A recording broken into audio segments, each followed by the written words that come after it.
But here's the thing. The reason why Jesus sent the disciples to get the colt was because of one thing, because he had need of it.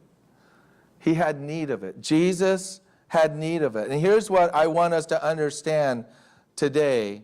God has need of your donkeys. God has need of your donkeys. God wants to use your donkeys. What do you mean God has need of my donkey? Well, today we're going to get into some donkeyology. You know, you've heard of theology, you know, anthropology. Today we're going to look at donkeyology. And your donkey represents your gifts, your talents, your abilities, your resources, anything that God can use to distribute the gospel. Anything that God could use to get the good news of Jesus Christ out to the world. And the first thing we need to recognize is that every donkey is needed by Jesus. Jesus has need of every donkey.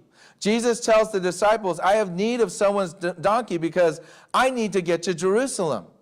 You know, the place where I'm going to rule and reign from, I have work to do there. I'm going to die on a cross and raise from the dead so I can defeat all the powers of sin and death once and for all. It's going to be the greatest demonstration of God's love the world has ever seen. But in order to do that, I need to get over there. I need somebody's donkey. The Lord has need of a donkey.